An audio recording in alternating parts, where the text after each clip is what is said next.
or to meditation. It's really about focusing your attention with intent on the breath or to whatever you're experiencing about what is happening in this moment. So you're focusing with an intention in order to know what is happening within you and around you at this moment. So it really is, as a concept, a relatively simple idea, but in practice, it's extremely difficult. So why has there been so much spotlight on mindfulness lately? And it's been because it has moved from self-reports that you get when you're doing research or you're conducting programs or groups or whatever it is, to getting the evidence from brain scans, where you can actively see the changes in the brain happening as people are meditating. So, and they're done through fMRI scans, which highlight the brain activity. So that's why it's starting to gather so much momentum, because now you can see the physical things that are happening when people are meditating.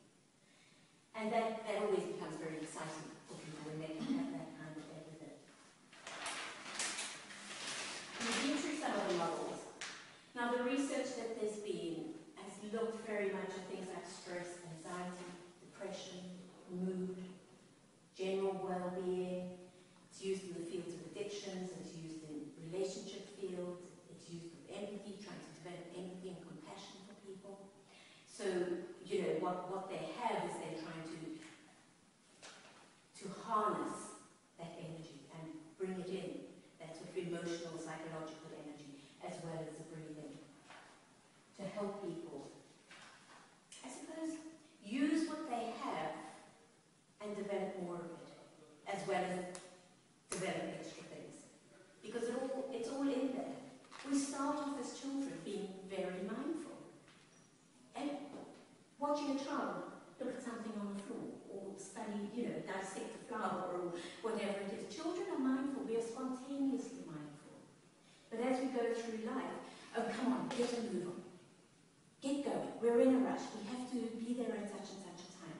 Oh, this person is irritated. It all becomes this whole effect of doing, getting things done. Our checklists, our 15 things in the morning that we write down, and let's see how many we can get through today. And there was this whole idea of multitasking being such a great thing, that multitasking was, wow, if you could do 4 things at the same time, what a great achievement. And now we're starting to find actually all it does, it stresses us out, it freaks us out, it makes us unhappy, and we probably get a lot less done than we would have done if we did one task and another and another. And that's what they actually are finding through the research, that multitasking means that you're chopping yourself up into little pieces, and you're giving 20% there, and 30% there, and 40% there, and 10% there, and that's what happens. But if you focus on one thing, and you give it all your attention, or as much as you can, then you can give what you have to it, and then move on to the next thing.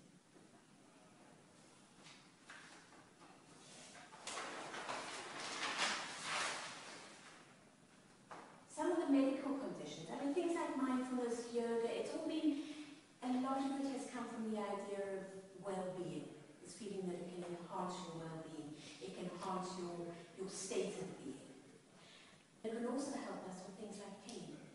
It's wonderful with chronic pain conditions. It really, I use it constantly in my clinical practice. People who are traumatized, people who have pain, people who are very distressed, with people who just feel over-aroused the whole time. You know, they're flooded by too much stuff, and then they've got all this internal emotion that's going on and all these external things coming in, and they're banging up against each other the whole time. And when people are not well, or ill, or terminally ill, it's incredibly stressful. And being in chronic pain is just the most awful thing, because your life becomes focused on the illness. You forget that there are other things around, and other people's lives become focused on the illness. And they're finding tremendous benefits with healing, with things like psoriasis, people with weight management, because it's helping them to think about what they're doing first, to try and connect what is my impulse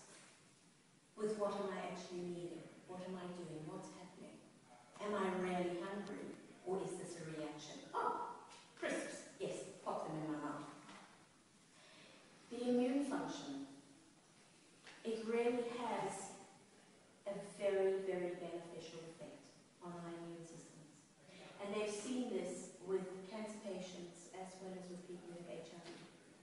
So they're finding through blood tests and that there's an increase in the components of the immune system through using the meditation. Because one of the things that we know that stress does, it strips our immune systems. It strips us of those components that help to fight disease within our bodies, which is a natural thing that we have within us. But stress strips it away. Fibromyalgia, multiple sclerosis, rheumatoid arthritis, asthma, there's been research done on asthma, and a lot of work is coming out of people who have cancer, and how it helps them with cancer-related fatigue, how it helps with the stress levels, depression that often comes with medical conditions.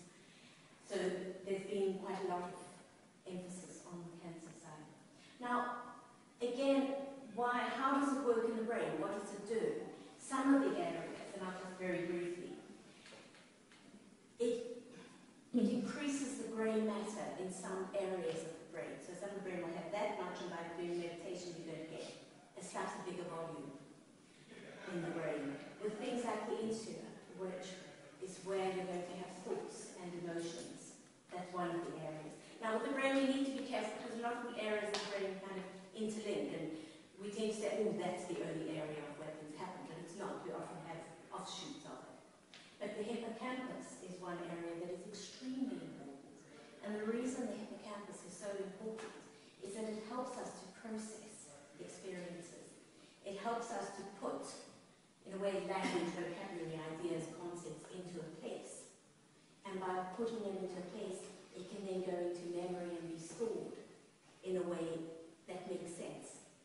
But often when there's trauma or something that's very distressing or something that takes over too much, the amygdala is the part that goes bing, bing, bing, bing, bing. That's the alarm bell of our brains.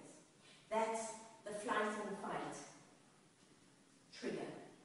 When something comes in that happens, we pick up a cue, we hear a sound, tray drops on the floor, there's a big bang, there's a crash, there's something around us.